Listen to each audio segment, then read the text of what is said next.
Dictated January 12, 1905. But I am used to having my statements discounted. My mother began it before I was 7 years old. Yet all through my life my facts have had a substratum of truth, and therefore they were not without preciousness. Any person who is familiar with me knows how to strike my average, and therefore knows how to get at the jewel of any fact of mine and dig it out of its blue clay matrix. My mother knew that art. When I was 7 or 8 or 10 or 12 years old, along there, a neighbor said to her, "Do you ever believe anything that boy says?" My mother said, "He is the wellspring of truth, but you can't bring up the whole well with one bucket." And she added, "I know his average, therefore he never deceives me. I discount him 30% for embroidery, and what is left is perfect and priceless truth, without a flaw in it anywhere." Now, to make a jump of 40 years without breaking the connection, that word embroidery was used again in my presence and concerning me when I was 50 years old.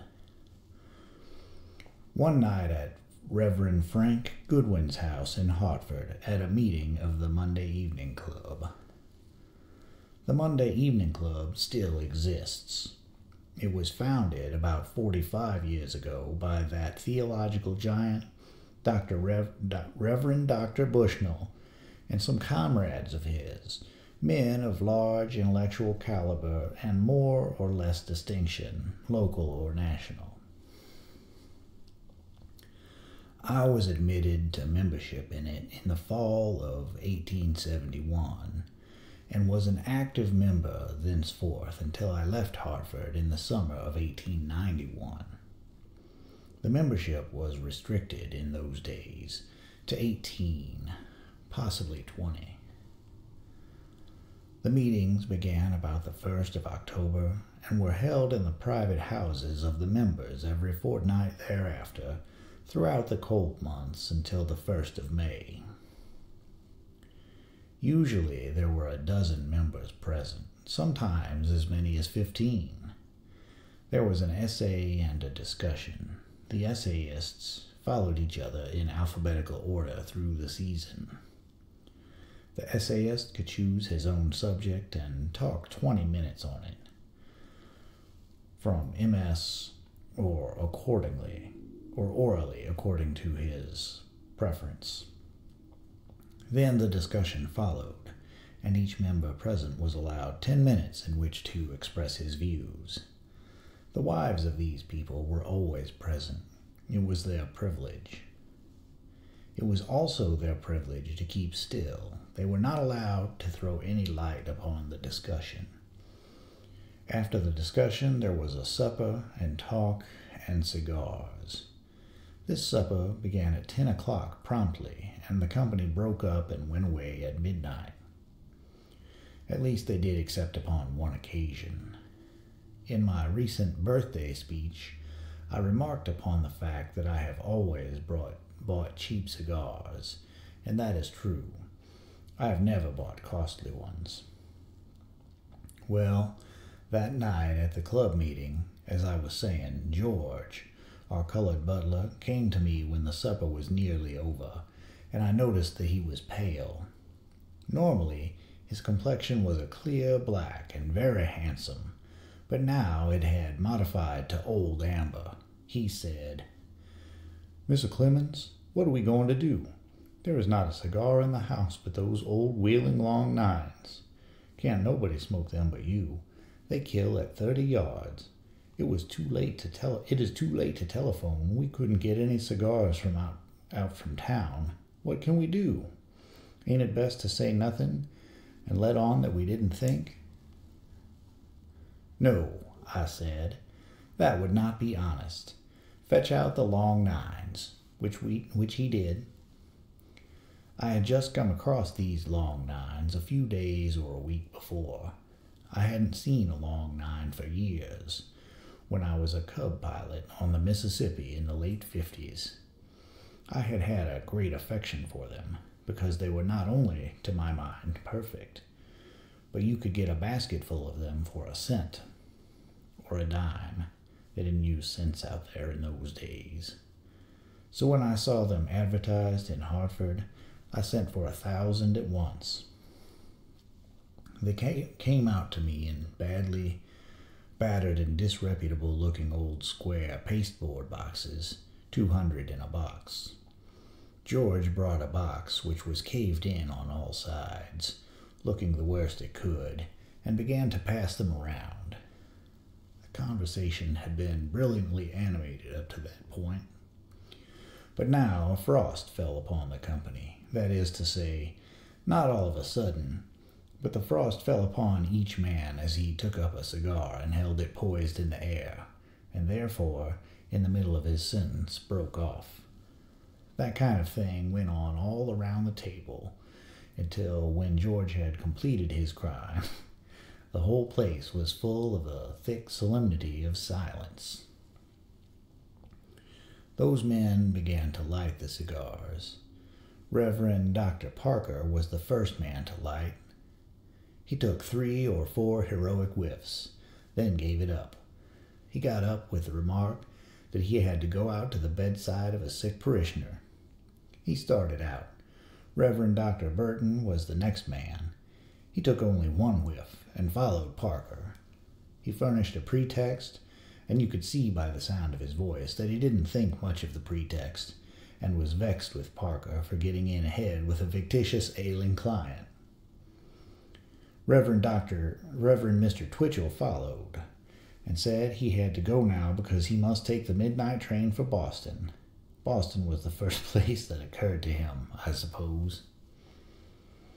It was only 11:15 by then, when they began to distribute pretexts. At 10 minutes to 11, all those people were out of the house. When nobody was left but George and me, I was cheerful. I had no compunctions of conscience, no griefs of any kind.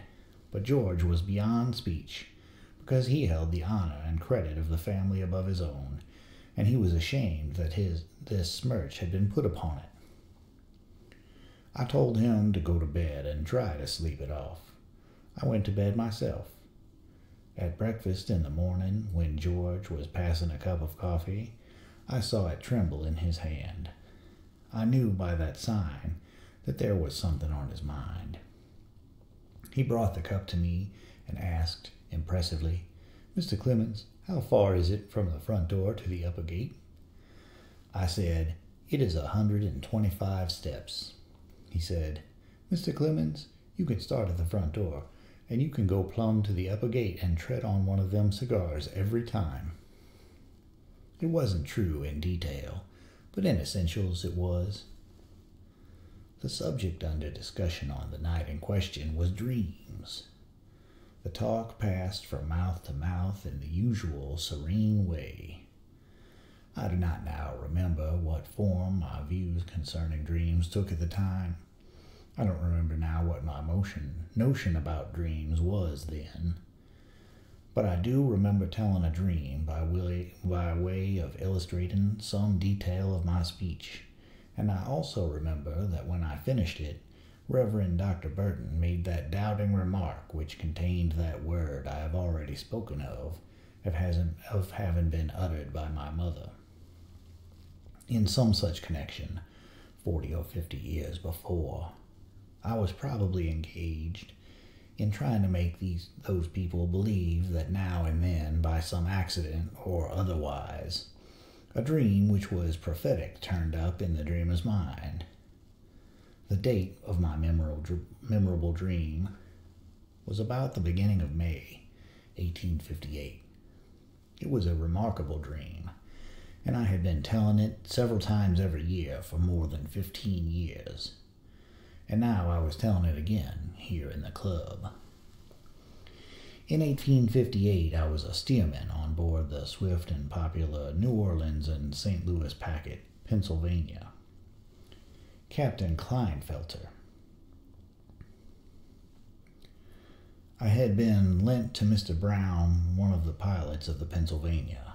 by my owner, Mr. Horace E. Bixby, and I had been steering for Brown about 18 months, I think.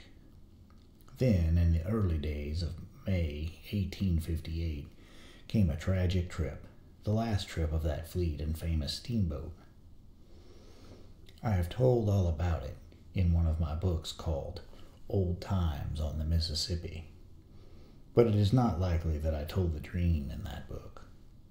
It is impossible that I can ever have published it, I think, because I never wanted my mother to know about the dream, and she lived several years after I published that volume. I had found a place on the Pennsylvania for my brother Henry, who was 2 years my junior. It was not a place of profit. It was only a place of promise. He was mud clerk. Mud clerks received no salary, but they were in the line of promotion. They could become, presently, third clerk and second clerk and then chief clerk, that is to say, purser. The dream begins when Henry had been mud clerk about 3 months. We were lying in port at St. Louis. Pilots and steersmen had nothing to do during the 3 days that the boat lay in port in St. Louis and New Orleans, but the mud clerk had to begin his labors at dawn and continue them into the night by the light of pine knot torches. Henry and I, moneyless and unsalaried, had billeted ourselves upon our brother-in-law, Mr. Moffat, as night lodgers while in port. We took our meals on board the boat. No, I lodged at the house, not Henry. He spent the evenings at the house from 9 until 11, then went to the boat to ready for his early duties. On the night of the dream, he started away at 11, shaking hands with the family, and said goodbye according to custom. I may mention that handshaking as a goodbye was not merely the custom of that family, but the custom of the region, the custom of Missouri, I may say. In all my life up to that time, I had never seen one member of the Clemens family kiss another one except once, when my father lay dying in our home in Hannibal, the 24th of March, 1847. He put his arm around my sister's neck and drew her down and kissed her, saying, "Let me die." I remember that, and I remember the death rattle which swiftly followed those words, which were his last.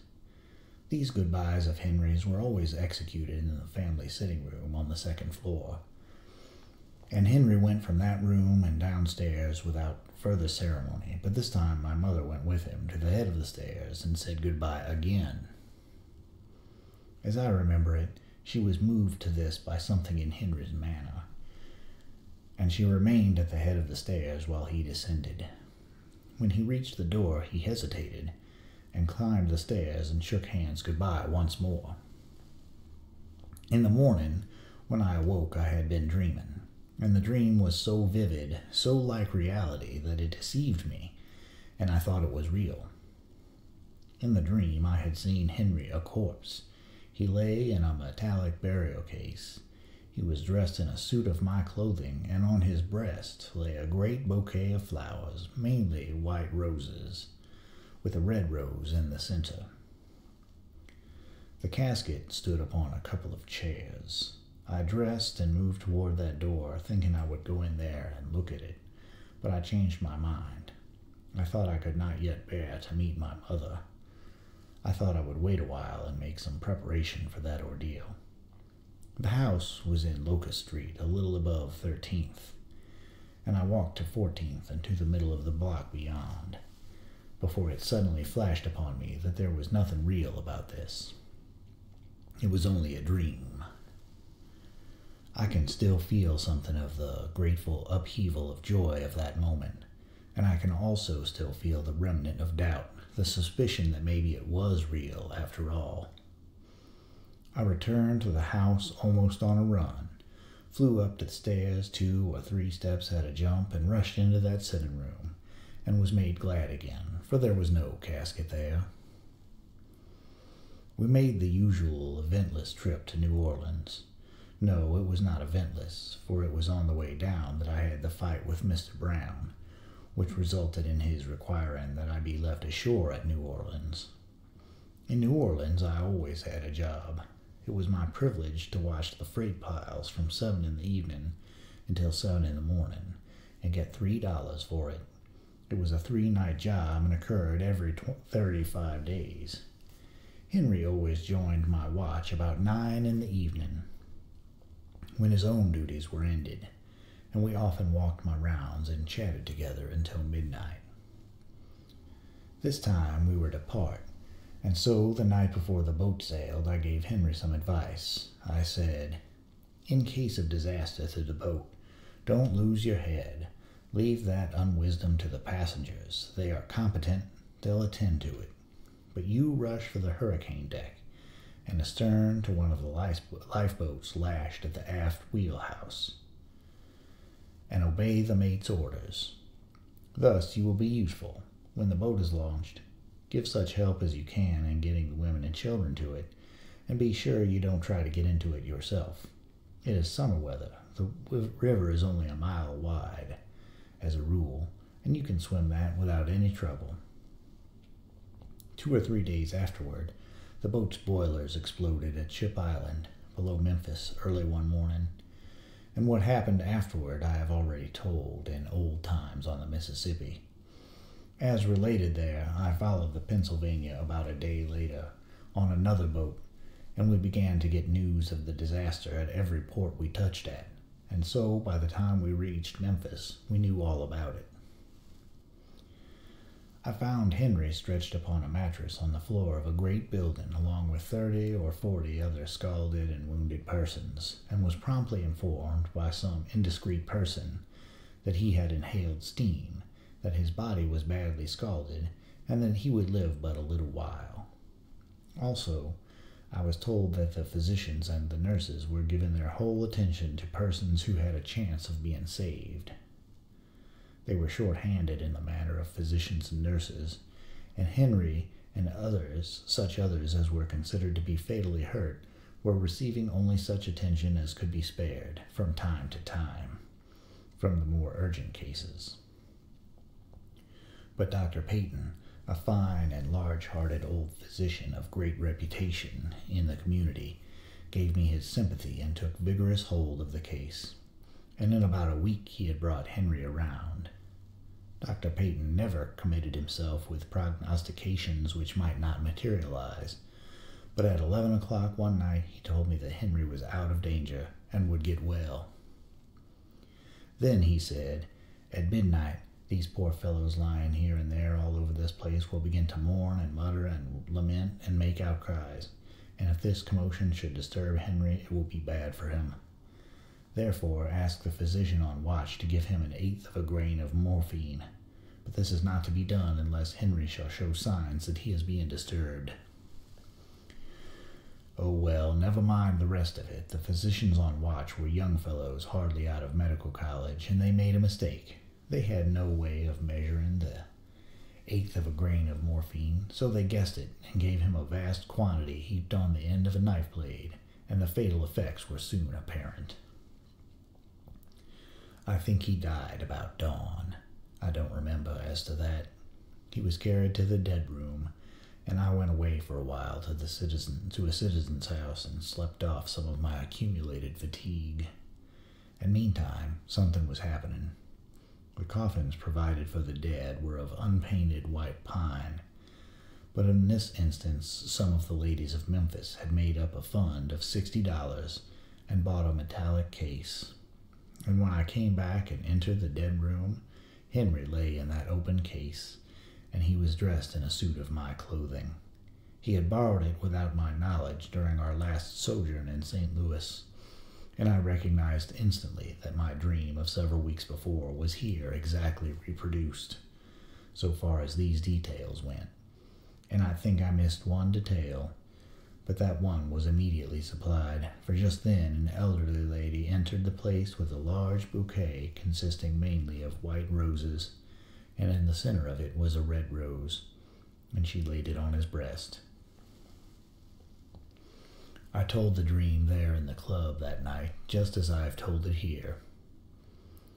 Reverend Dr. Burton swung his leonine head around, focused me with his eye, and said, "When was it that this happened?" "In June, '58. It is a good many years ago. Have you told it several times since?"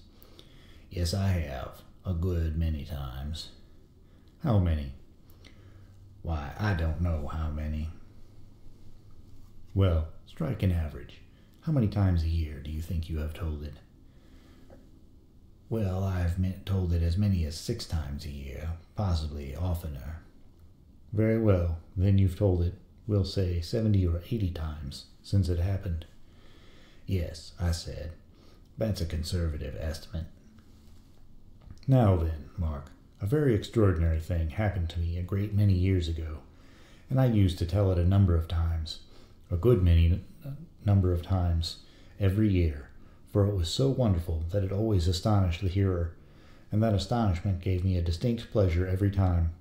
I never suspected that that tale was acquiring any auxiliary advantages through repetition until one day, after I had been telling it 10 or 15 years, it struck me that either I was getting old and slow in delivery, or that the tale was longer than it was when I was born. Mark, I diligently and prayerfully examined that tale with this result, that I found that its proportions were now as nearly as I could make.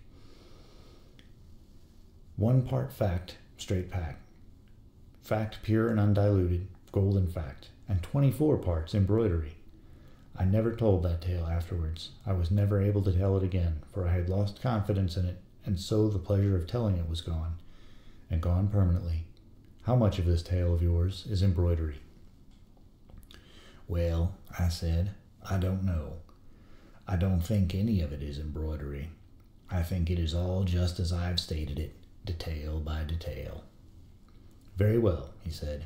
"Then it is all right, but I wouldn't tell it any more, because if you keep on, it will begin to collect embroidery sure. The safest thing is to stop now." "That was a great many years ago, and today is the first time that I have told that dream since Dr. Burton scared me into fatal doubts about it." "No, I don't believe I can say that. I don't believe that I ever really had any doubts whatever concerning the salient points of the dream. For those points are of such a nature that they are pictures, and pictures can be remembered when they are vivid much better than one can remember remarks and unconcreted facts. Although it has been so many years since I have told that dream, I can see those pictures now just as clearly defined as if they were before me in this room. I have not told the entire dream. There was a good deal more of it. I have not told all that happened in the dream's fulfillment. After the incident in the death room, I may mention one detail, and that is this. When I arrived in St. Louis with the casket, it was about 8 o'clock in the morning, and I ran to my brother-in-law's place of business, hoping to find him there, but I missed him. For while I was on the way to his office, he was on the way from the house to the boat. When I got back to the boat, the casket was gone. He had conveyed it out to his house. I hastened it thither, and when I arrived, the men were just removing the casket from the vehicle to carry it upstairs. I stopped that procedure, for I did not want my mother to see the dead face, because one side of it was drawn and distorted by the effects of the opium. When I went upstairs, there stood the 2 chairs, placed to receive the coffin, just as I had seen them in my dream, and if I had arrived 2 or 3 minutes later, the casket would have been resting upon them, precisely as in my dream of several weeks before.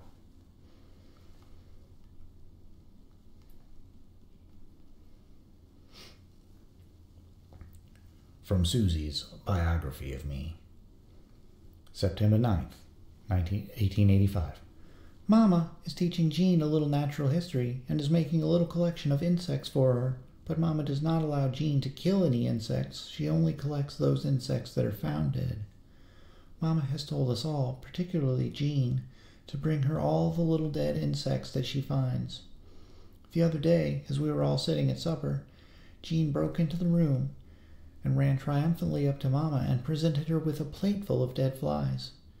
Mamma thanked Jean very enthusiastically, although she with difficulty concealed her amusement.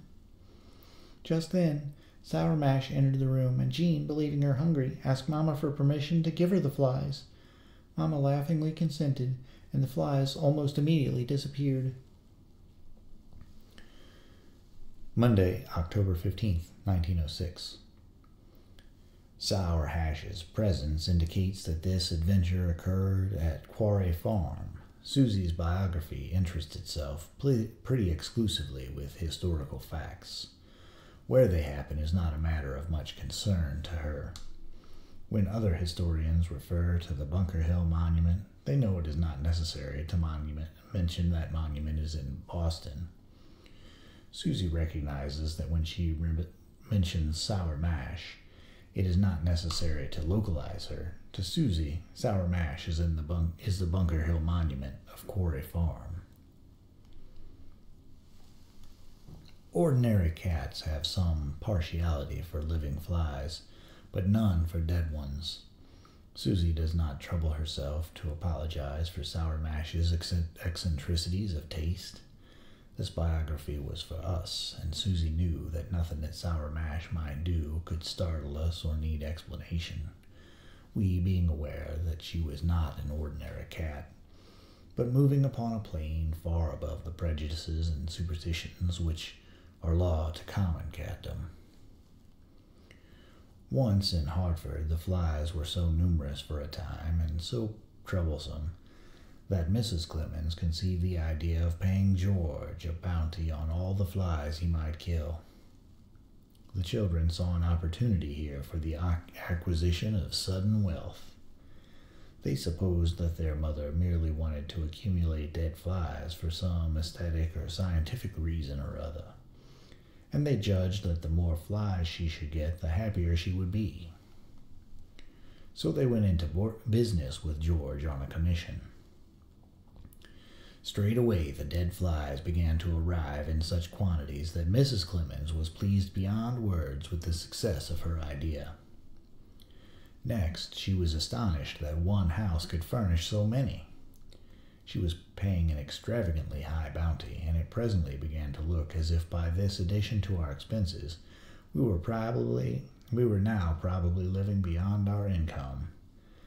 After a few days there was peace and comfort. Not a fly was discoverable in the house. There wasn't a straggler left. Still, to Mrs. Clemens's surprise, the dead flies continued to arrive by the plateful, and the bounty expense was as crushing as ever.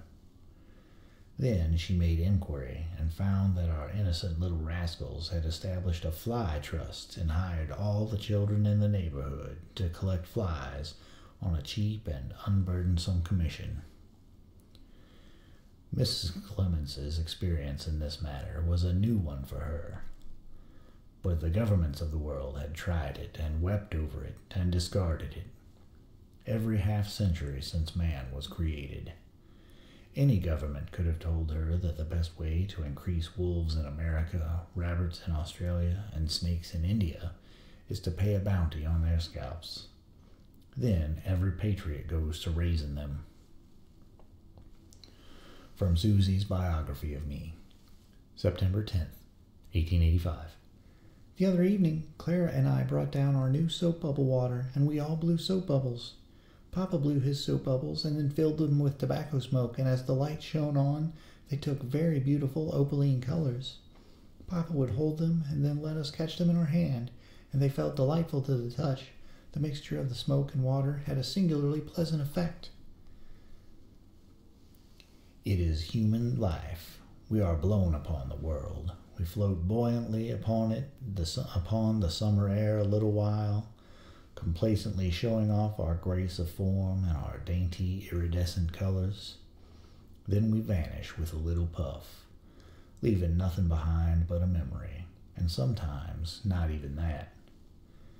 I suppose that those solemn times when we wake in the depths of the night and reflect, there is not one of us who is not willing to confess that he is really only a soap bubble and as little worth the making. I remember those days of 21 years ago, and a certain pathos clings about them. Susie, with her manifold young charms and her iridescent mind, was as lovely a bubble as any we made that day, and as transitory. She passed, as they passed in her youth and beauty, and nothing of her is left but a heartbreak and a memory. That long vanished day came vividly back to me a few weeks ago when, for the first time in 21 years, I found myself again amusing a child with smoke-charged soap bubbles. Susie's next date is November 29th, 1885, the eve of my 50th birthday.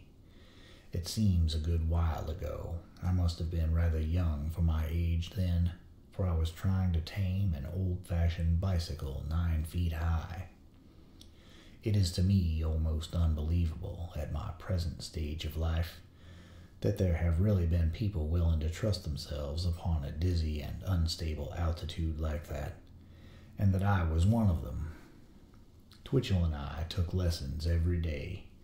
He succeeded and became a master of the art of riding that wild vehicle, but I had no gift in that direction, and was never able to stay on mine long enough to get any satisfactory view of the planet.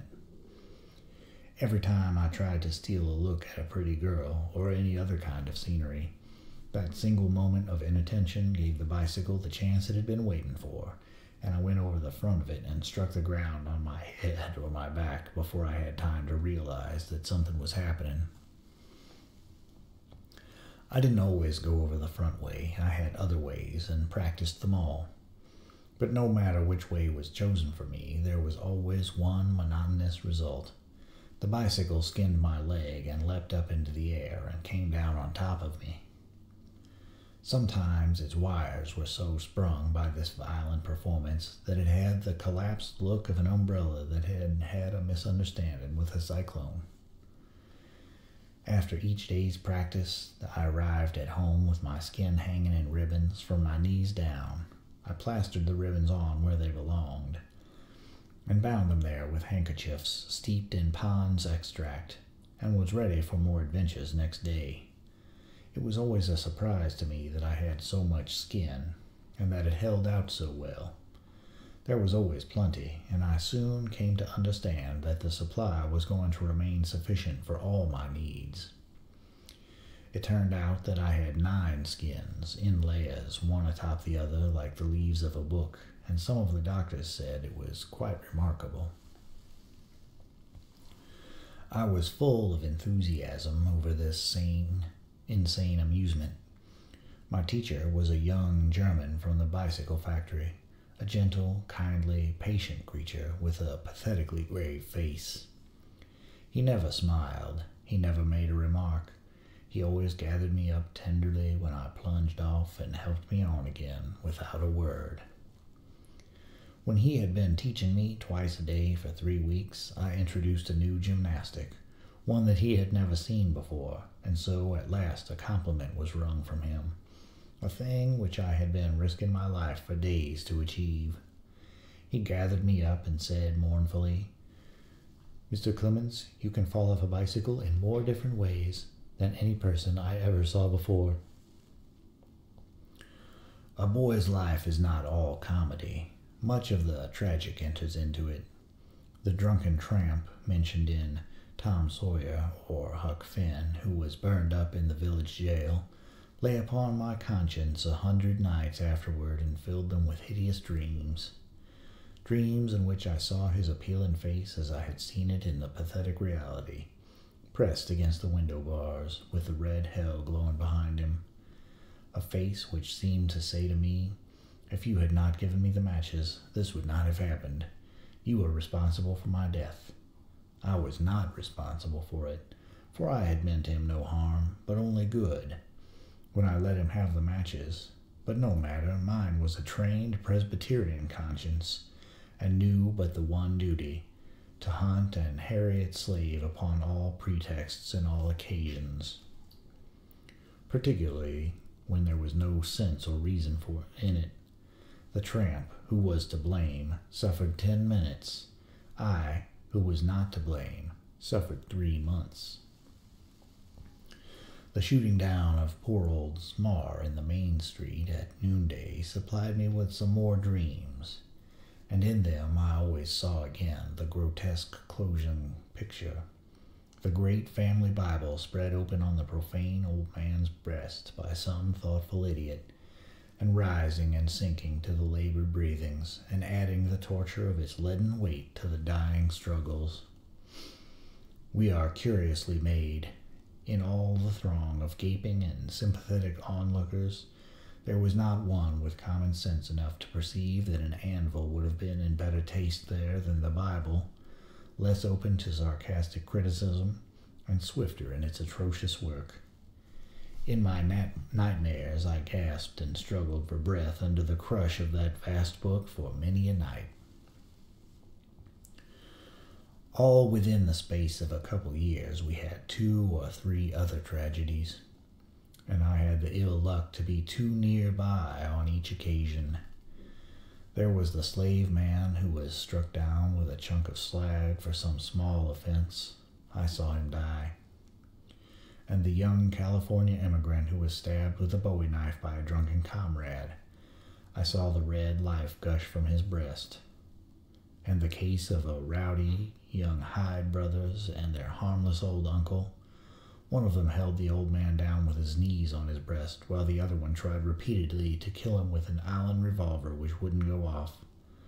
I happened along just then, of course.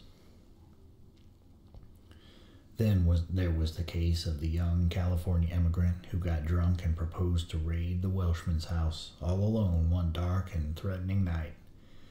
His house stood halfway up Holliday's Hill, Cardiff Hill, and its sole occupants were a poor but quite respectable widow and her young and blameless daughter. The invading ruffian woke the whole village with his ribald yells and coarse challenges and obscenities. I went up there with a comrade, John Briggs, I think, to look and listen. The figure of the man was dimmably risible. The women were on their porch, but not visible in the deep shadows of its roof. But we heard the elder woman's voice. She had loaded an old musket with slugs, and she warned the man that if he stayed where he was while she counted 10, it would cost him his life. She began to count, slowly. He began to laugh. He stopped laughing at 6, then, through the deep stillness, in a steady voice, followed the rest of the tale. 7, 8, 9, a long pause, we holding our breath. 10! A red spout of flame gushed out into the night, and the man dropped, with his breast riddled to rags. Then the rain and the thunder burst loose, and the waiting town swarmed up the hill in the glare of the lightning like an invasion of ants. Those people saw the rest. I had had my share and was satisfied. I went home to dream and was not disappointed.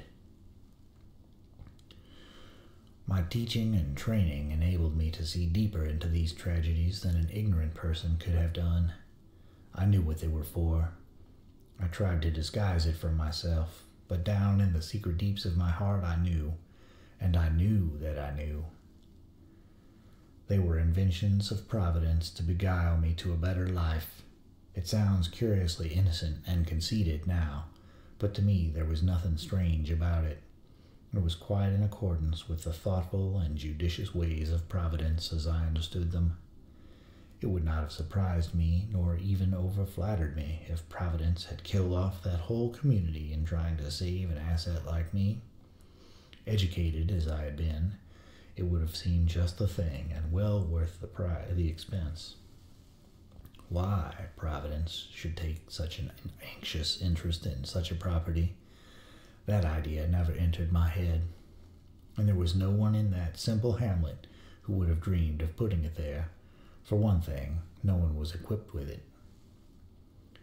It is quite true that I took all the tragedies to myself and tallied them off in turn as they happened, saying to myself in each case with a sigh, "Another one gone, and on my account. This one ought to bring me to repentance. His patience will not always endure." And yet privately I believed it would. That is, I believed it in the daytime, but not in the night. With the going down of the sun, my faith failed, and the clammy fears gathered at my heart. It was then that I repented. Those were awful nights, nights of despair, nights charged with the bitterness of death. After each tragedy, I recognized the warning and repented and begged like a coward, begged like a dog, and not in the interest of those poor people who had been extinguished for my sake, but only in my own interest. It seems selfish when I look back on it now. My repentances were very real, very earnest, and after each tragedy they happened every night for a long time. But as a rule, they could not stand the daylight. They faded out and shredded away and disappeared in the glad splendor of the sun. They were the creatures of fear and darkness, and they could not live out of their own place. The day gave me cheer and peace, and at night I repented again. In all my boyhood life, I am not sure that I ever tried to lead a better life in the daytime, or wanted to. In my age, I should never think of wishing to do such a thing, but in my age, as in my youth, night brings me many a deep remorse. I realize that from the cradle up I've been like the rest of the race, never quite sane in the night, when Injun Joe died. But never mind. In another chapter I've already described what a raging hell of repentance I passed through then. I believe that for months I was as pure as the driven snow after dark. It was back in those far distant days, 1848 or 9, that Jim Wolfe came to us. He was from Shelbyville, a hamlet 30 or 40 miles back in the country, and he brought all his native sweetness and gentleness and simplicities with him. He was approaching 17, a grave and slender lad, trustful, honest, a creature to love and cling to, and he was incredibly bashful. It is to this kind that untoward things happened. My sister gave a candy pull on a winter's night. I was too young to be of the company, and Jim was too diffident. I was sent up to bed early, and Jim followed of his own motion. His room was in the new part of the house, and his window looked out on the roof of the L Annex. That roof was 6 inches deep in snow, and the snow had an ice crust upon it, which was as slick as glass. Out of the comb of the roof projected a short chimney, a common resort for sentimental cats on moonlit nights, and this was a moonlit night. Down at the eaves, below the chimney, a canopy of dead vines spread away to some posts, making a cozy shelter, and after an hour or two, the rollicking crowd of young ladies and gentlemen grouped themselves in its shade, with their saucers of liquid and piping hot candy disposed about them on the frozen ground to cool. There was a joyous chaffing and joking and laughter, peal upon peal of it. About this time, a couple of old, disreputable tomcats got up on the chimney and started a heated argument about something. Also, about this time, I gave up trying to get to sleep and went visiting to Jim's room. He was awake and fuming about the cats and their intolerable yowling. I asked him mockingly why he didn't climb out and drive them away. He was nettled and said overboldly that for 2 cents he would. It was a rash remark and was probably repented of before it was fairly out of his mouth, but it was too late. He was committed. I knew him, and I knew he would rather break his neck than back down if I egged him on judiciously. Oh, of course he would. Who's doubting it? It galled him, and he burst out with sharp irritation. Maybe you doubt it. I? Oh no, I shouldn't think of such a thing. You are always doing wonderful things with your mouth. He was in a passion now. He snatched on his yarn socks and began to raise the window, saying in a voice unsteady with anger, "You think I dasn't. You do.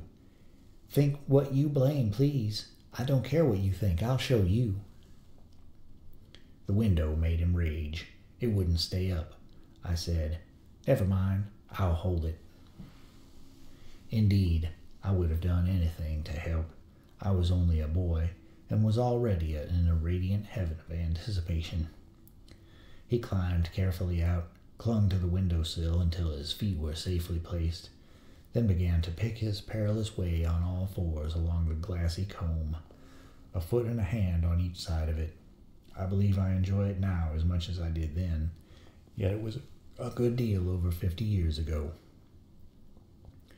The frosty breeze flapped his short shirt about his lean legs. The crystal roof shone like polished marble in the intense glory of the moon. The unconscious cats sat erect upon the chimney, alertly watching each other, lashing their tails and pouring out their hollow grievances, and slowly and cautiously Jim crept on, flapping as he went.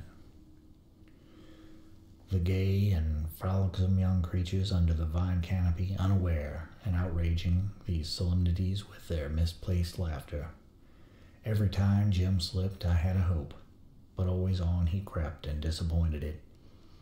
At last he was within reaching distance. He paused, raised himself carefully up, measured his distance deliberately, then made a frantic grab at the nearest cat, and missed. Of course he lost his balance. His heels flew up, he struck on his back, and like a rocket he darted down the roof, feet first, crashed through the dead vines, and landed in a sitting posture in 14 saucers of red-hot candy, in the midst of all that party. And dressed as he was, this lad who could not look a girl in the face with his clothes on. There was a wild scramble and a storm of shrieks, and Jim fled up the stairs, dripping broken crockery all the way. The incident was ended, but I was not done with it yet, though I supposed I was. 18 or 20 years later, I arrived in New York from California, and by that time I had failed in all my other undertakings and had stumbled into literature without intending it. This was early in 1867. I was offered a large sum to write something for the Sunday Mercury, and I answered with the tale of Jim Wolfe and the Cats. I also collected the money for it, $25. It seemed overpay, but I did not say anything about that, for I was not so scrupulous then as I am now. A year or two later, Jim Wolfe and the Cats appeared in a Tennessee paper in a new dress. As to spelling borrowed from Artemus Ward. The appropriator of the tale had a wide reputation in the West and was exceedingly popular. Deservedly so, I think. He wrote some of the breeziest and funniest things I have ever read, and did his work with distinguished ease and fluency. His name has passed out of my memory. A couple of years went by. Then the original story, my own version, cropped up again and went floating around in the spelling, and with my name to it. Soon, first one paper and then another fell upon me rigorously for stealing Jim Wolfe and the Cats from the Tennessee man. I got a merciless beating, but I did not mind it. It's all in the game. Besides, I had learned a good while before that it is not wise to keep the fire going under a slander unless you can get some large advantage out of keeping it alive. Few slanders can stand the wear of silence. But I was not done with Jim and the Cats yet. In 1873, I was lecturing in London in the Queen's Concert Rooms, Hanover Square, and was living at the Langham Hotel, Portland Place. I had no domestic household, and no official household except George Dolby, lecture agent, and Charles Warren Stoddard, the California poet, now professor of English literature in the Roman Catholic University, Washington. Ostensibly, Stoddard was my private secretary. In reality, he was merely my comrade. I hired him in order to have his company. As secretary, there was nothing for him to do except to scrapbook the daily reports of the great trial of the Tichborne claimant for perjury, but he made a sufficient job out of that, for the reports filled 6 columns a day, and he usually postponed the scrapbooking until Sunday. Then he had 36 columns to cut out and paste. paced in, a proper labor for Hercules. He did his work well, but if he had been older and feebler, it would have killed him once a week. Without doubt, he does his literary lectures well, but also without doubt he prepares them 15 minutes before he is due on his platform, and thus gets into them a freshness and sparkle which they might lack if they underwent the stalling process of overstudy. He was good company when he was awake. He was refined, sensitive, charming, gentle, generous, honest himself, and unsuspicious of other people's honesty, and I think he was the purest male I have known, in mind and speech. George Dolby was something of a contrast to him, but the two were very friendly and sociable together. Nevertheless, Dolby was large and ruddy, full of life and strength and spirits, a tireless and energetic talker, and always overflowing with good nature and bursting with jollity. It was a choice and satisfactory menagerie, this pensive poet and this gladsome gorilla. An indelicate story was a sharp distress to Stoddard. Dolby told him 25 a day. Dolby always came home with us after the lecture, and entertained Stoddard until midnight. Me too. After he left, I walked the floor and talked, and Stoddard went to sleep on the sofa. I hired him for company. Dolby had been agent for concerts and theaters and Charles Dickens and all sorts of shows and attractions for many years. He had known the human being in many aspects, and he didn't much believe in him. But the poet did. The waifs and estrays found a friend in Stoddard. Dolby tried to persuade him that he was dispensing his charities unworthily, but he was never able to succeed. One night, a young American got access to Stoddard at the concert rooms and told him a moving tale. He said he was living on the Surrey side, and for some strange reason his remittances had failed to arrive from home. He had no money. He was out of employment and friendless. His girl wife had left his new baby, and his new baby were actually suffering for food. For the love of heaven, could he send him a sovereign until his remittances should resume? Stoddard was deeply touched, and gave him a sovereign on my account. Dolby scoffed, but Stoddard stood his ground. Each told me a story later in the evening, and I backed Stoddard's judgment. Dolby said we were women in disguise, and not a sane kind of woman either. The next week the young man came again. His wife was ill with the pleurisy, and the baby had the bots or something. I'm not sure of the name of the disease. The doctor and the drugs had eaten up the money. The poor little family was starving. If Stoddard, in the kindness of his heart, could only spare him another sovereign, etc. Stoddard was much moved, and spared him a sovereign for me. Dolby was outraged. He spoke up and said to the customer, "Now, young man, you are going to the hotel with us and state your case to the other member of the family. If you don't make him believe in you, I shan't honor this poet's drafts in your interest any longer, for I don't believe in you myself." The young man was quite willing. I found no fault in him. On the contrary, I believed him at once, and was solicitous to heal the wounds inflicted by Dolby's too frank incredulity. Therefore, I did everything to think of to cheer him up and entertain him and make him feel at home and comfortable. I spun many yarns, among others the tale of Jim Wolfe and the cats. Learning that he had done something in a small way in literature, I offered to try to find a market for him in that line.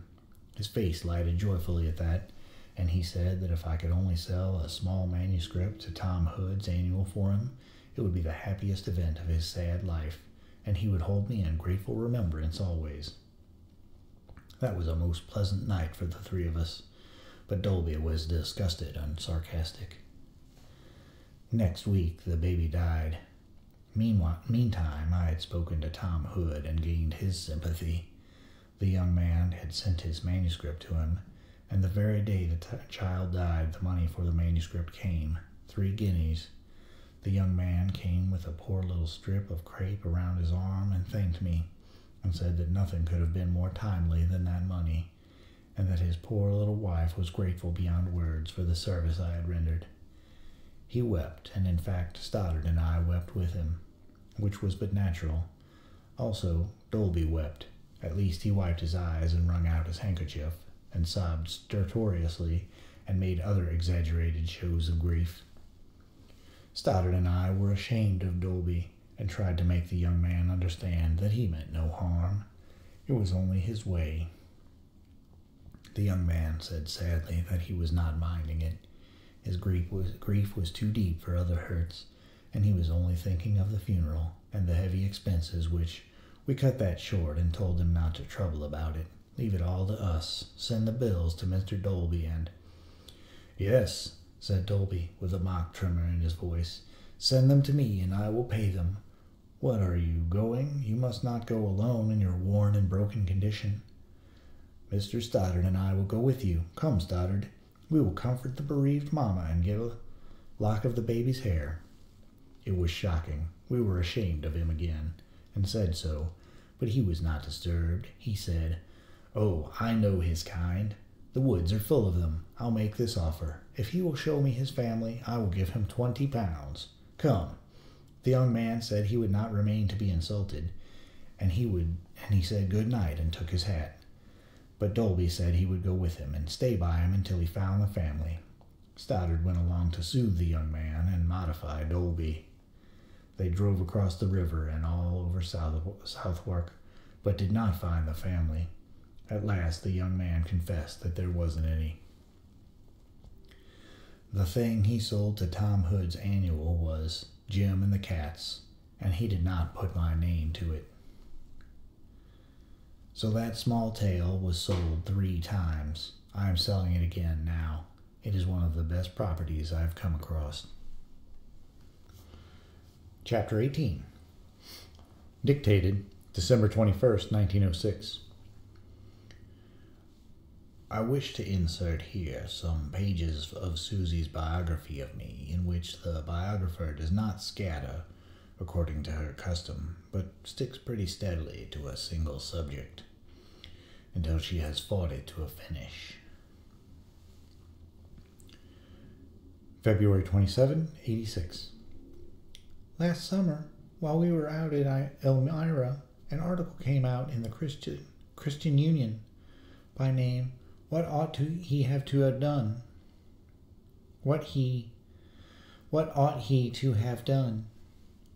Treating of the government of children, or rather, giving an account of a father's battle with his little baby boy by the mother of the child, and put in the form of a question as to whether the father disciplined the child correctly or not. Different people wrote their opinions of the father's behavior, and told what they thought he should have done. Mamma had long known how to discipline children, for in fact, the bringing up of children has been one of her specialties for many years.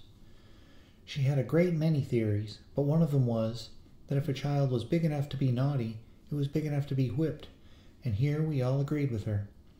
I remember one morning when Doctor came up to the farm, he had a long discussion with Mamma upon the following topic. Mamma gave this as illustrative of one important rule for punishing a child. She said, we will suppose the boy has thrown a handkerchief onto the floor. I tell him to pick it up. He refuses. I tell him again. He refuses. Then I say, you must either pick up the handkerchief or have a whipping.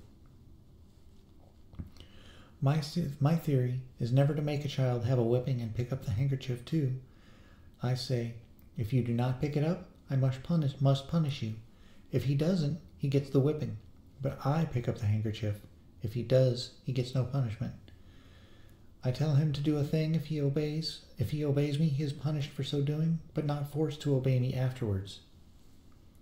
When Clara and I had been very, very naughty, or were being very naughty, the nurse would go and call Mamma, and she would appear suddenly and look at us. She had a way of looking at us when she was displeased, as if she could see right through us, till we were ready to sink through the floor from embarrassment and total absence of knowing what to say. This look was usually followed with, Clara, or, Susie, what do you mean by this? Do you want to come to the bathroom with me? Then followed the climax, for Clara and I both knew only too well what going to the bathroom meant. But Mama's first and foremost object was to make the child understand that he is being punished for his sake, and because the mother so loves him that she cannot allow him to do wrong. Also that it is hard for her to punish him, as for him to be punished, and even harder. Mama never allowed herself to punish us when she was angry with us. She never struck us because she was annoyed at us and felt like striking us if we had been naughty and had annoyed her, so that she thought she felt or would show the least bit of temper toward us while punishing us. She always postponed the punishment until she was no more chafed by our behavior.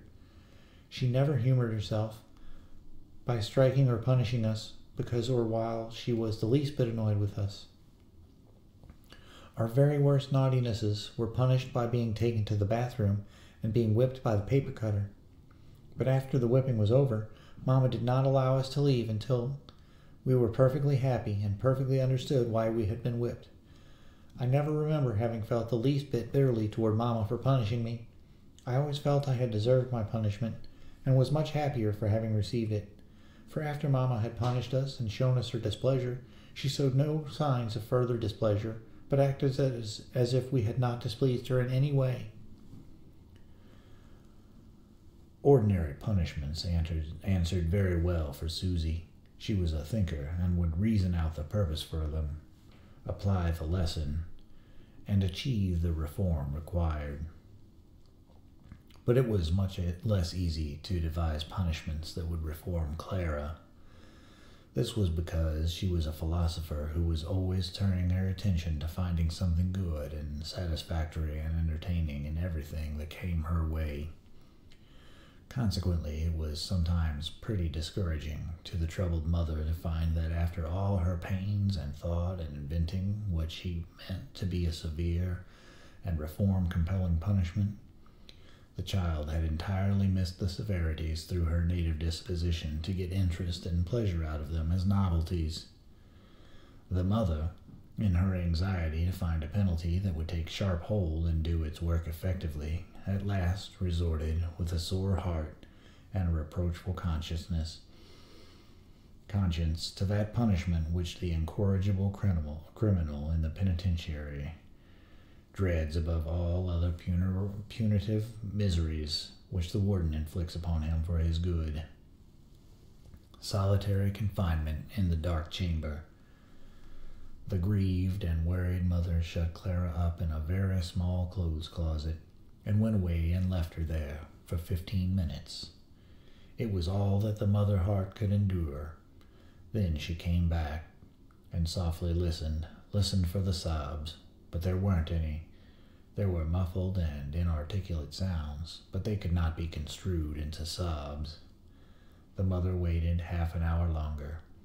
By that time she was suffering so intensely with sorrow and compassion for the little prisoner that she was not able to wait any longer for the distressed sounds which she had counted upon to inform her when there had been punishment enough and the reform accomplished. She opened the closet to set the prisoner free and take her back into her loving favor and forgiveness, but the result was not the one she expected. The captive had manufactured a fairy cavern out of the closet, and friendly fairies out of the clothes hanging from the hooks, and was having a most sinful and unrepentant good time, and requested permission to spend the rest of the day there. From Susie's biography of me. But Mama's opinions and ideas upon the subject of bringing up children has always been more or less of a joke in our family, particularly since Papa's article in the Christian Union, and I am sure Clara and I have related the history of our old family paper cutter, our punishments and privations, with rather more pride and triumph than any other sentiment, because of Mama's way of rearing us. When the article, What ought he have to have done, came out, Mama read it and was very much interested in it, and when Papa heard that she had read it when he went to work and secretly wrote his opinion of what the father ought to have done, he told Aunt Susie, Clara, and I about it, but Mama was not to see it or hear anything about it till it came out. He gave it to Aunt Susie to read, and after Clara and I had gone up early I had gone up to get ready for bed. He brought it up for us to read. He told what he thought the father ought to have done by telling what Mama would have done. The article was a beautiful tribute to Mama, and every word in it true. But still, in writing about Mama, he partly forgot that the article was going to be published, I think, and expressed himself more fully than he would do the second time he wrote it. I think the article has done and will do a great deal of good, and I think it would have been perfect for the family and friends' enjoyment, but a little bit too private to have been published as it was, and Papa felt so too, because the very next day, or a few days after, he went down to New York to see if he couldn't get it back before it was published, but it was too late, and he had to return without it. When the Christian Union reached the farm and Papa's article in it all ready and waiting to be read to Mama, Papa hadn't the courage to show it to her, for he knew she wouldn't like it at all. At first, and he didn't, but he might have let it go and never let her see it, but finally he gave his consent to her seeing it, and told Clara and I we could take it to her, which we did, with tardiness, and we all stood around Mama while she read it, all wondering what she would say and think about it. She was too much surprised, and privately pleased, too, to say much at first, but as we all expected, publicly, or rather, when she remembered that this article was to be read by everyone that took the Christian Union, she was rather shocked and a little displeased. Clara and I had great fun the night Papa gave it to us to read, and then hide so Mama couldn't see it, for just as we were in the midst of reading it, Mama appeared. Papa followed anxiously and asked why we were not in bed. Then a scuffle ensued, for we told her it was a secret and tried to hide it, but she chased us wherever we went, till she thought it was time for us to go to bed. Then she surrendered and left us to tuck it under Clara's mattress. A little while after the article was published, letters began to come in to Papa criticizing it. There were some very pleasant ones, but a few very disagreeable. One of these, the very worst, Mama got hold of and read, to Papa's great regret. It was full of the most disagreeable things, and so very annoying to Papa that he for a time felt he must do something to show the author of it his great displeasure at being so insulted. But he finally decided not to, because he felt the man had some cause for feeling annoyed for Papa had spoken of him. He was the baby's father, rather slightingly in his Christian Union article. After all this, Papa and Mama both wished, I think, they might never hear or be spoken to on the subject of the Christian Union article, and whenever any has spoken to me and told me how much they did enjoy my father's article in the Christian Union, I almost laughed in their faces when I remembered what a great variety of opinions had been expressed upon the subject of the Christian Union article of Papa's. The article was written in July or August, and just the other day Papa received quite a bright letter from a gentleman who has read the CU article and gave his opinion of it in these words: "It is missing. She probably put the letter between the leaves of the biography and it got lost out. She threw away the hostile letters, but tried to keep the pleasantest ones for her book. Surely there has been no kindlier biographer than this one. Yet to a quite creditable degree she is loyal to the responsibilities of her position as historian, not eulogist, and honorably gives me a quiet pride now and then. But how many she has withheld that I deserved. I could prize them now. There would be no acid in her words, and it is lost to me that she did not set them all down. Oh, Susie, you sweet little biographer, you break my own old heart with your gentle charities. I think a great deal of her work. Her canvases are on their easels, and her brush flies about in a carefree and random way, delivering a dash here, a dash there, another yonder, and one might suppose that there would be no definite result. On the contrary, I think that an intelligent reader of her little book must find that by the time he has finished it, he has somehow accumulated a pretty clear and nicely shaded idea of the several members of this family, including Susie herself, and that the random dashes on the canvases have developed into portraits. I feel that my own portrait, with some of the defects filed down and others left out, is here, and I am sure that any who knew the mother will recognize her without difficulty. and will say that the lines are drawn with a just judgment and a sure hand. Little creature though Susie was, the penetration which was born in her finds its way to the surface more than once in these pages. Before Susie began the biography, she let fall a remark now and then concerning my character, which showed she had it under observation. In the record which we kept of the children's sayings, there is an instance of this. She was 12 years old at the time. We had established a rule that each member of the family must bring a fact to breakfast, a fact drawn from a book or from any other source. Any fact would answer. Susie's first contribution was in substance as follows. 2 great exiles and former opponents in war met in Ephesus, Scipio and Hannibal. Scipio asked Hannibal to name the greatest general the world had produced. Alexander, and he explained why. And the next greatest? Pyrrhus, and he explained why. But where do you place yourself then? If I had conquered you, I would place myself before the others. Susie's grave comment was, "That attracted me. It was just like Papa. He is so frank about his books." So frank in admiring them, she meant. Thursday, March 28, 1907. Some months ago, I commented upon a chapter of Susie's biography wherein she very elaborately discussed an article about the training and disciplining of children, which I had published in the Christian Union. This was 21 years ago.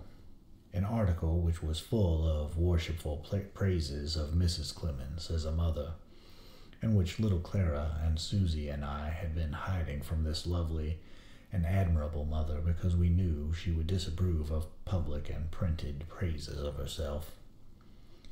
At the time that I was dictating these comments several months ago, I was trying to call back to my memory some of the details of that article, but I was not able to do it, and I wished I had a copy of the article so I could see what there was about it which gave it such a large interest for Susie. Yesterday afternoon, I elected to walk home from the luncheon at the St. Regis, which is in the 56th Street and 5th Avenue, for it was a fine spring day and I hadn't had a walk for a year or two and felt the need of exercise. As I walked along down 5th Avenue, the desire to see that Christian Union article came into my head again. I had just reached the corner of 42nd Street then, and there was the usual jam of wagons, carriages, and automobiles there. I stopped to let it thin out before trying to cross the street, but a stranger, who didn't require as much room as I do, came racing by and darted into a crack among the vehicles and made the crossing. But on his way past me, he thrust a couple of ancient newspaper clippings into my hand and said, "There, you don't know me, but I have saved them in my scrapbook for 20 years, and it occurred to me this morning that perhaps you would like to see them. So I was carrying them downtown to mail them. I'm not expecting to run across you in this accidental way, of course, but I will give them into your own hands now. Goodbye." And he disappeared among the wagons. Those scraps which he had put into my hand were ancient newspaper, copies of that Christian Union article. It is a handsome instance of mental telegraphy, or if it isn't that, it is a handsome case of coincidence. From the biography.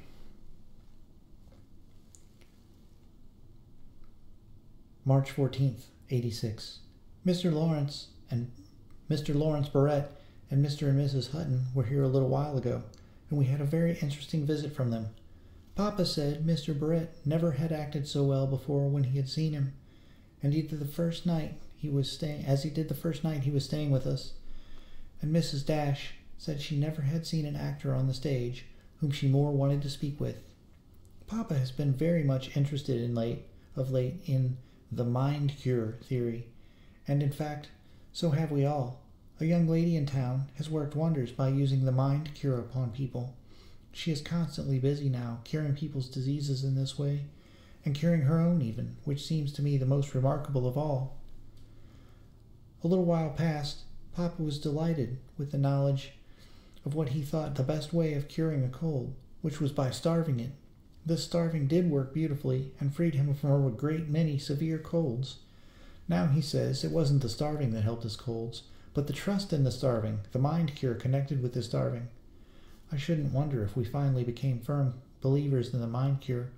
The next time Papa has a cold, I haven't a doubt he will send for Mrs. H., the young lady who is doctoring in the mind cure theory to cure him of it. Mama was over at Mrs. George Warner's to lunch the other day, and Mrs. H. was there too.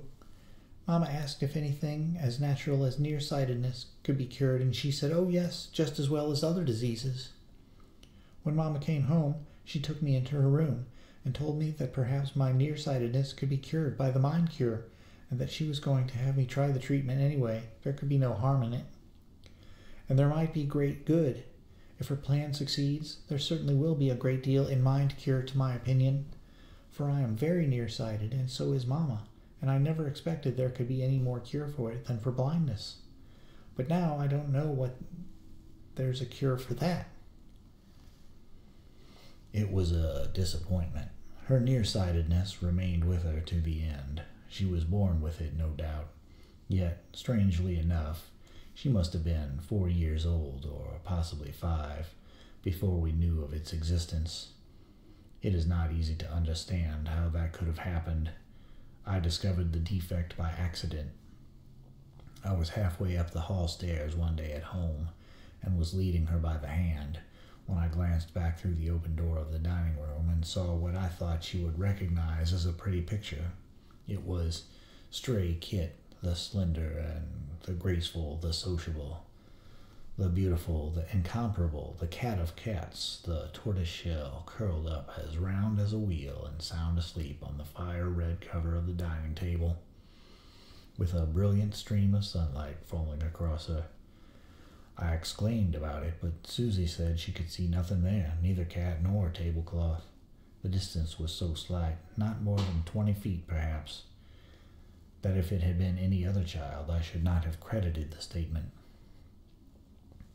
March 14th, 86. Clara sprained her ankle a little while ago by running into a tree when coasting, and while she was unable to walk with it, she played solitaire with cards a great deal. While Clara was sick and Papa saw her play solitaire so much, he got very much interested in the game and finally began to play it himself a little. Then Jean took it up, and last, Mama even played it occasionally.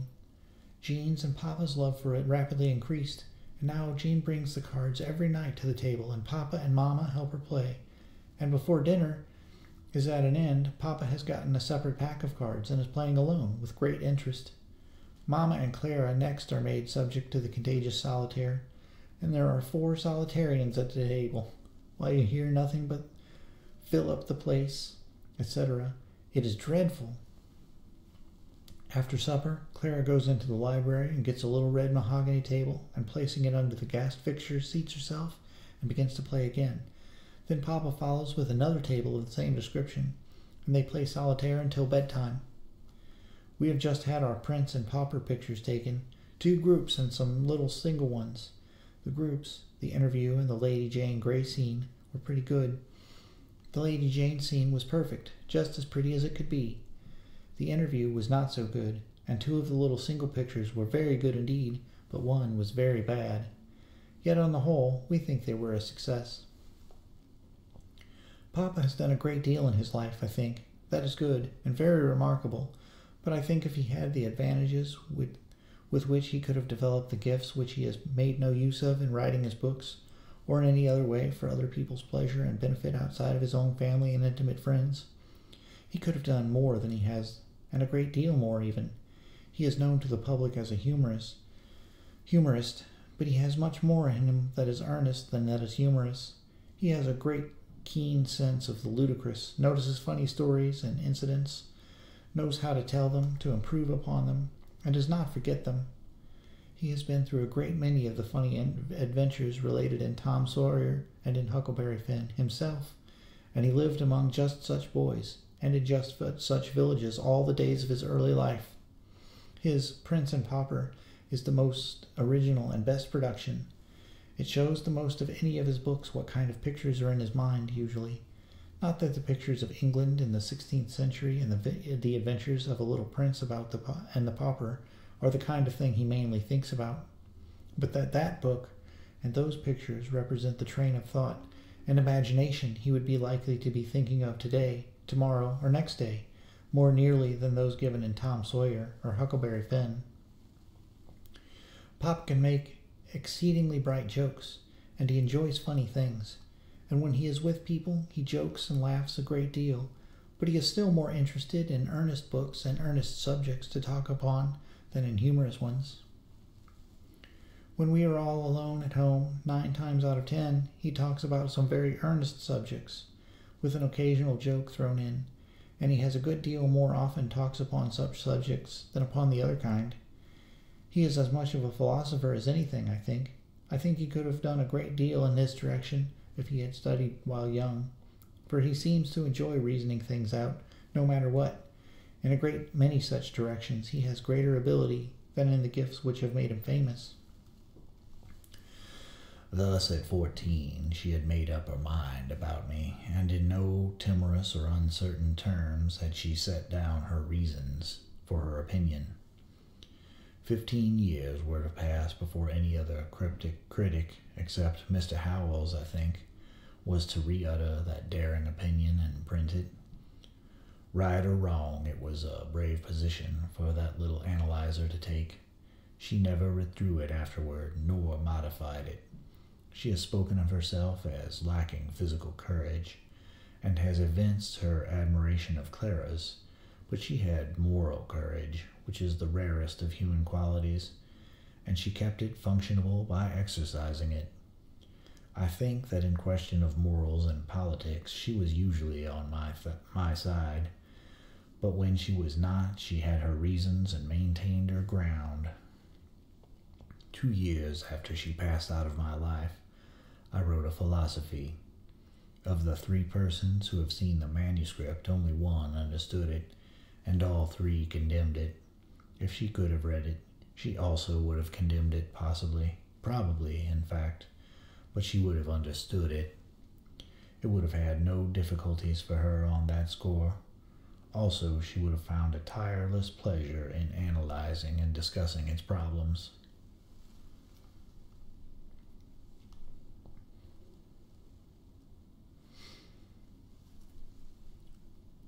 From Susie's biography of me. March 23rd, 86. The other day was my birthday, and I had a little birthday party in the evening, and Papa acted some very funny charades with Mr. Gerhardt, Mr. Jesse Grant, who had come up from New York and was spending the evening with us, and Mr. Frank Warner. One of them was On His Knees, Honey's Sneeze. There were a good many other funny ones, all of which I don't remember. Mr. Grant was very pleasant and began playing the charades in the most delightful way. Susie's spelling has defeated me this time. I cannot make out what Honey Sneeze stands for. Impromptu charades were almost a nightly pastime of ours. From the children's earliest days, they played in them with me when they were only 5 or 6 years old. As they increased in years and practiced, their love for the sport almost amounted to a passion, and they acted their parts with a steadily increasing ability. At first, they required much drilling, but later they were generally ready as soon as the parts were assigned, and they acted them according to their own devices. Their stage facility and absence of constraint and self-consciousness in The Prince and the Pauper was a result of their charading practice. At 10 and 12, Susie wrote plays, and she and Daisy Warner and Clara played them in the library or upstairs in the schoolroom, with only themselves and the servants for audience. They were of a tragic and tremendous sort, and were performed with great energy and earnestness. They were dramatized freely from English history, and in them Mary, Queen of Scots, and Elizabeth had few holidays. The clothes were borrowed from the mother's wardrobe, and the gowns were longer than necessary, but that was not regarded as a defect. In one of these plays, Jean, 3 years old perhaps, was Sir Francis Bacon. She was not dressed for the part, and did not have to say anything, but sat silent and decorous in a tiny table, and was kept busy signing death warrants. It was a really important office, for few entered those plays and got out of them alive. March 26th. Mama and Papa have been in New York for 2 days or 3 days, and Miss Corey has been staying with us. They are coming home today at 2 o'clock. Papa has just begun to play chess, and he is very fond of it, so he is engaged to play with Mrs. Charles Warner every morning from 10 to 12. He came down to supper last night, full of this pleasant project, but evidently with something on his mind. Finally, he said to Mama, in an apologetical tone, "Susie Warner and I have a plan." "Well," Mama said, "what now, I wonder?" Papa said that Susie Warner and he were going to name the chess after some of the old Bible heroes, and then play chess on Sunday. April 18th, 86. Mama and Papa, Clara and Daisy have gone to New York to see the Mikado. They are coming home tonight at 7:30. Last winter, when Mr. Cable was lecturing with Papa, he wrote this letter to him just before he came to visit us. "Dear Uncle, that's one nice thing about me. I never bother anyone to offer me a good thing twice. You don't ask me to stay over Sunday, but then you don't ask me to leave Sunday night. And knowing the nobility of your nature as I do, thank you. I'll stay till Monday morning. Yours and the dear families, George W. Cable." December 22nd, 1906. It seems a prodigious while ago. 2 or 3 nights ago, I dined at a friend's house with a score of other men, and at my side was Cable, actually almost an old man, really almost an old man, that once, so young chap, 62 years old, frost on his head, 7 grandchildren in stock, and a brand new wife to re-begin life with.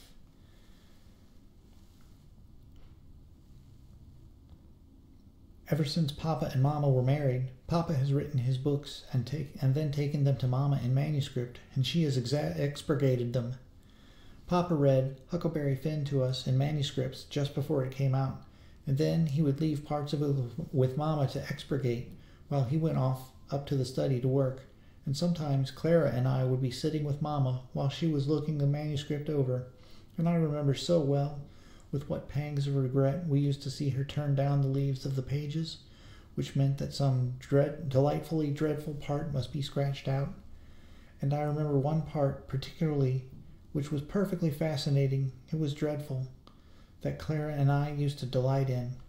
And oh, with what despair we saw Mama turn down the leaf on which it was written. We thought the book would be almost ruined without it, but we gradually came to feel as Mama did. It would be a pity to replace the vivacity and quaintness and felicity of Susie's innocent free spelling with the dull and petrified uniformities of the spelling book. Nearly all the grimness had taken out of the expurgating of my books by the subtle mollification accidentally infused into the word by Susie's modification of the spelling of it. I remember the special case mentioned by Susie, and can see the group yet, 2/3 of it pleading for the life of the culprit sentence that was so fascinatingly dreadful, and the other third of it patiently explaining why the court could not grant the prayer of the pleaders. But I do not remember what the condemned phrase was. It had much company, and they all went to the gallows, but it is possible that that specially dreadful one, which gave those little people so much delight, was cunningly devised and put into the book for just that function, and not with any hope or expectation that it would get by the expurgator alive. It is possible, for I had that custom. Susie's quaint and effective spelling falls quite opportunely into today's atmosphere, which is heavy with the rumblings and grumblings and mutterings of the simplified spelling reform. Andrew Carnegie started this storm a couple of years ago by moving a simplifying of English orthography and establishing a fund for the prosecution and maintenance of the crusade. He began gently. He addressed a circular to some hundreds of his friends, asking them to simplify the spelling of a dozen of our badly spelt words. I think they were only words which end with the superfluous ugh.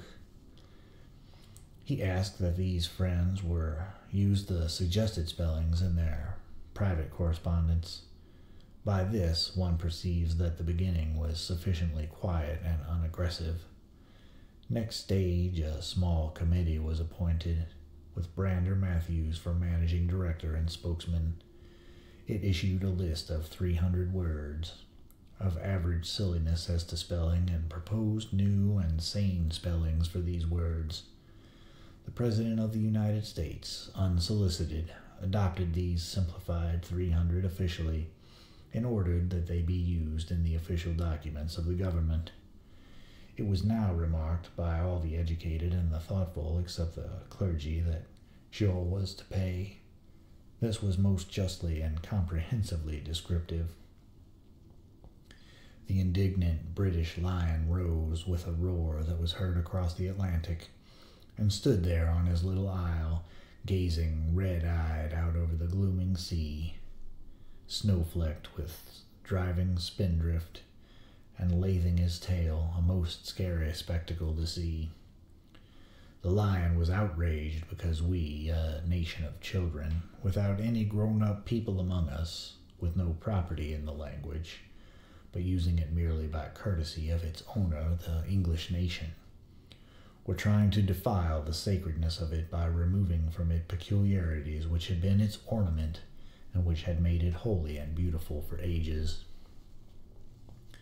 In truth, there is a certain sardonic propriety in preserving our orthography, since ours is a mongrel language which started with a child's vocabulary of 300 words and now consists of 225,000, the whole lot, with the exception of the original and legitimate 300 borrowed, stolen, smouched from every unwatched language under the sun. The spelling of each individual word of the lot, locating the source of the theft and preserving the memory of the reverent crime. Why is it that I have intruded into this turmoil and manifested a desire to get our orthography purged of its asininities? Indeed, I do not know why I should manifest any interest in the matter, for at bottom I disrespect our orthography most heartily, and as heartily disrespect everything that has been said by anybody in defense of it. Nothing professing to be a defense of our ludicrous spellings has had any basis, so far as my observation goes, except sentimentality. In these arguments, the term venerable is used instead of mouldy, and hallowed instead of devilish. Whereas there is nothing properly venerable or antique about a language which is not yet 400 years old, and about a jumble of imbecile spellings which were grotesque in the beginning and which grow more and more grotesque with the flight of the years. Jean and Papa were walking out past the barn the other day when Jean saw some little newly born baby ducks. She exclaimed as she perceived them, "I don't see why God gives us so much ducks when Patrick kills them so." Susie is mistaken as to the origin of the ducks.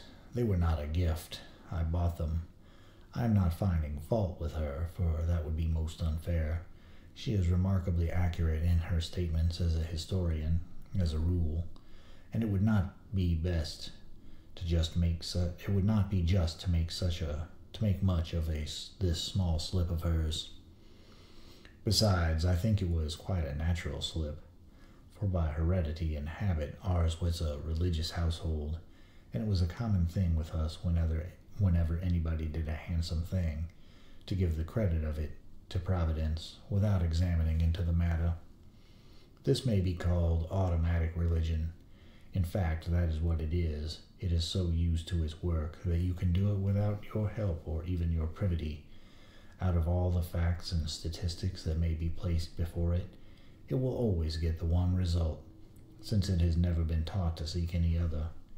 It is thus the unreflecting cause of much injustice. As we have seen, it betrayed Susie into an injustice toward me. It had to be automatic, for she would have been far from doing me an injustice when in her right mind. It was a dear little biographer, and she meant me no harm, and I am not censuring her now, but am only desirous of correcting in advance an erroneous impression which her words would be sure to convey to a reader's mind. No elaboration of this matter is necessary. It is sufficient to say I provided the ducks. It was in Hartford. The greensward sloped downhill from the house to the sluggish little river that flowed through the grounds, and Patrick, who was fertile in good ideas, had early conceived the idea of having homemade ducks for our table. Every morning he drove them from the stable down to the river, and the children were always there to see and admire the waddling white procession. They were there again at sunset to see Patrick conduct the procession back to its lodgings in the stable. But this was not always a gay and happy holiday show, with joy in it for the witnesses. No, too frequently there was a tragedy connected with it, and then there were tears and pain for the children. There was a stranded log or two in the river, and on these certain families of snapping turtles used to congregate and drowse in the sun and give thanks in their dumb way to Providence for benevolence extended to them. But it was another instance of misplaced credit. It was the ducks that those pious reptiles were so thankful for, whereas they were my ducks. I bought the ducks. When a crop of young ducks, not quite old enough for the table but approaching that age, began to join the procession and paddle around in the sluggish water and give thanks, not to me for that privilege, the snapping turtles would suspend their songs of praise and slide off the logs and paddle along under the water and chew the feet of the young ducks. Presently Patrick would notice that 2 or 3 of those little creatures were not moving about, but were apparently at anchor, and were not looking as thankful as they had been looking a short time before. He early found out what that sign meant. A submerged snapping turtle was taking his breakfast and silently singing his gratitude. Every day or two, Patrick would rescue and fetch up a little duck with incomplete legs to stand upon nothing left of their extremities but gnawed upon and bleeding stumps. Then the children said pitying things and wept, and at dinner we finished the tragedy which the turtles had begun. Thus, as will be seen, out of season at least, it was really the turtles that gave us so much ducks, at my expense. Papa has written a new version of There is a Happy Land. It is, there is a boarding house far, far away, where they have ham and eggs 3 times a day. Oh, don't those boarders yell when they hear the dinner bell. They give that landlord rats 3 times a day. Again, Susie has made a small error. It was not I that wrote the song. I heard Billy Rice sing it in the Negro Minstrel Show, and I brought it home and sang it with great spirit for the elevation of the household. The children admired it to the limit, and made me sing it with burdensome frequency. To their minds it was superior to the battle hymn of the Republic. How many years ago that was! Where now is Billy Rice? He was a joy to me, and so were the other stars of the Nigger Show. Billy Birch, David Wambold, Bacchus, and a delightful dozen of their brethren who made life a pleasure for me years ago and later. Birch, Wambold, and Bacchus are gone years ago, and with them departed to return no more forever. I suppose the real Nigger Show, the genuine Nigger Show, the extravagant Nigger Show, the show which to me had no peer and whose peer has not yet arrived in my experience, We have the grand opera, and I have witnessed and greatly enjoyed the first act of everything which Wagner created, but the effect on me has always been so powerful that one act was quite sufficient. Whenever I have witnessed 2 acts, I have gone away physically exhausted, and whenever I have ventured an entire opera, the result has been the next thing to suicide. But if I could have the nigger show back again in its pristine purity and perfection, I should have but little further use for opera. It seems to me that to the elevated mind and the sensitive spirit, the hand organ and the nigger show are a standard and a summit, to whose rarefied altitudes the other forms of musical art may not hope to reach. It is years since I have examined the children's record. I have turned over a few of its pages this morning. This book is a record in which Mrs. Clements and I registered some of the sayings and doings of the children in the long ago when they were little chaps. Of course, we wrote these things down at the time because they were of momentary interest, things of the passing hour and of no permanent value. But at this distant day, I find that they still possess an interest for me, and a value also, because it turns out that they were registrations of character. The qualities then, revealed by fitful glimpses in childish acts and speeches, remained as a permanency in the children's characters in the drift of the years, and were always afterwards clearly and definitely recognizable. There is a masterful streak in Jean that now and then moves her to set my authority aside for a moment and end a losing argument in that prompt and effective fashion. And here in this old book I find evidence that she was just like that before she was quite 4 years old. From the Children's Record, Quarry Farm, July 7th, 1884. Yesterday, our evening cows, after being inspected and worshipped by Jean from the shed for an hour, wandered off down to the pasture and left her bereft. I thought I was going to get back home now, but that was an error. Jean knew of some more cows in a field somewhere and took my hand and led me thitherward. When we turned the corner and took the right-hand road, I saw that we should presently be out of range of call in sight. So I began to argue against continuing the expedition, and Jean began to argue in favor of it, she using English for light skirmishing and German for business. I kept up my end with vigor and demolished her arguments in detail, one after the other, till I judged I had her about cornered. She hesitated a moment, then answered up sharply. Were we to nix mehr darüber sprechen? We won't talk any more about it. It nearly took my breath away, though I thought I might possibly have misunderstood. I said, "Why, you little rascal, was hast du gesagt?" But she said the same words over again, and in the same decided way. I suppose I ought to have been outraged, but I was charmed, and I suppose I ought to have spanked her, but I didn't.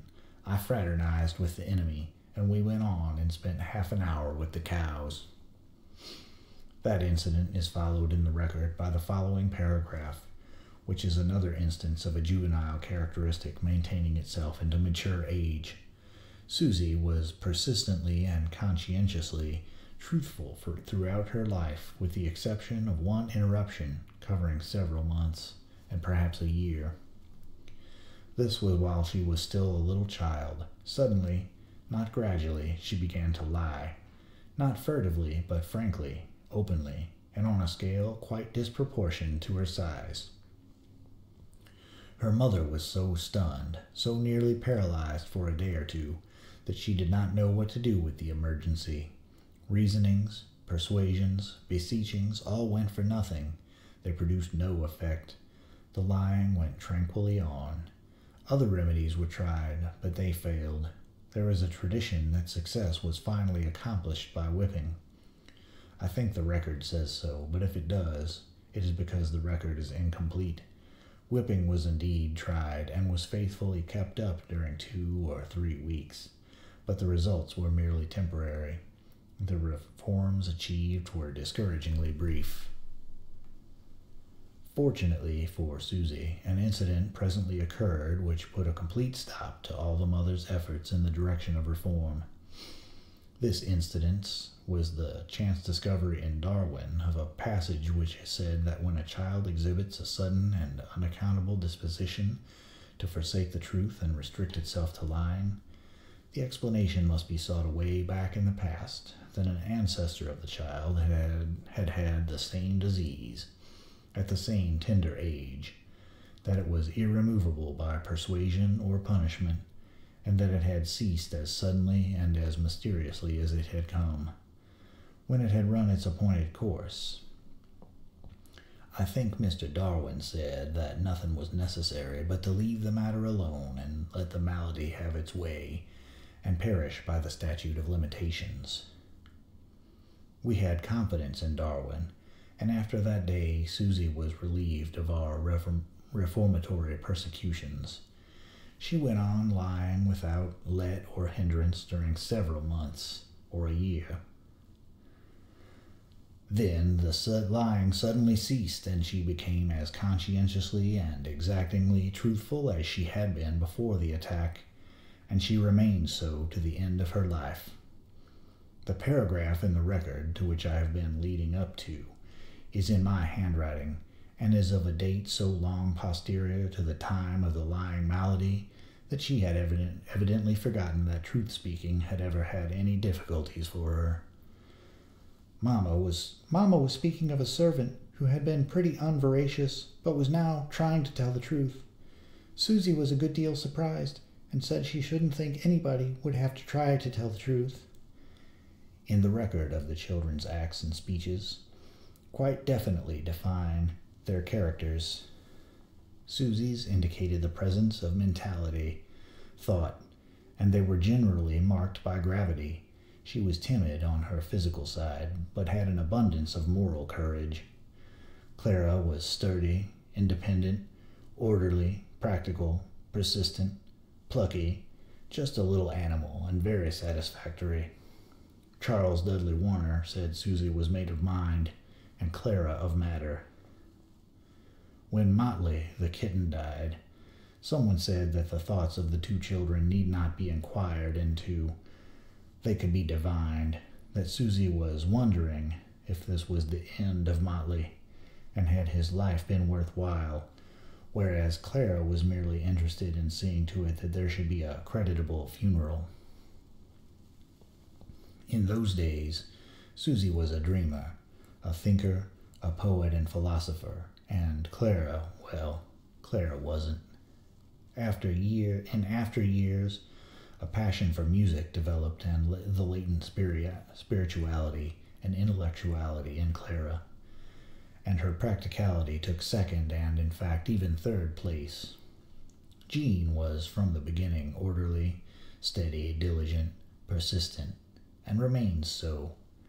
She picked up languages easily and kept them. Susie, age 11, Jean 3. Susie said the other day when she saw Jean bringing a cat to me of her own motion, Jean has found out already that Mama loves morals and Papa loves cats. It is another of Susie's remorselessly sound verdicts. As a child, Jean neglected my books. When she was 9 years old, Will Gillette invited her and the rest of us to dinner at the Murray Hill Hotel in New York, in order that we might get acquainted with Mrs. Leslie and her daughters. Elsie Leslie was 9 years old, and was a great celebrity on the stage. Jean was astonished and awed to see that little slip of a thing sit up at table and take part in the conversation of the grown people, capably and with ease and tranquillity. Poor Jean was obliged to keep still, for the subjects discussed never happened to hit her level, but at last the talk fell within her limit, and she had her chance to contribute to it. Tom Sawyer was mentioned. Jean spoke gratefully up and said, "I know who wrote that book, Harriet Beecher Stowe."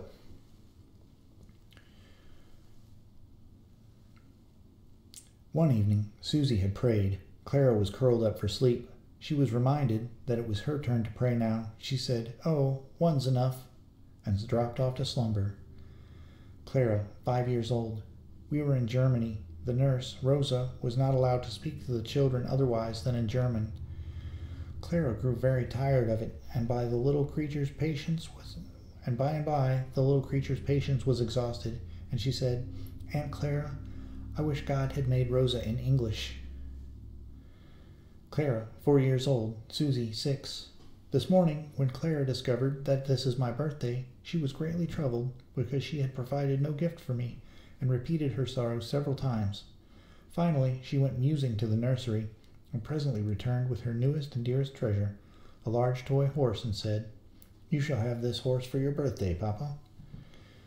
I accepted it with many thanks, and after an hour she was racing up and down the room with the horse, when Susie said, Why, Clara, you gave that horse to Papa, and now you've tooken it again." Clara, "I never gave it to him for always. I gave it to him for his birthday." In Geneva, in September, I lay abed late one morning, and as Clara was passing through the room, I took her on my bed a moment. Then the child went to Clara Spaulding and said, "Aunt Clara, Papa is a good deal of trouble to me." "Is he? Why?" "Well, he wants me to get in bed with him, and I can't do that with Jelmels. I don't like Jelmels anyway." "What? You don't like gentlemen? Don't you like Uncle Theodore Crane?" "Oh, yes, but he's not a Jelmel. He's a friend."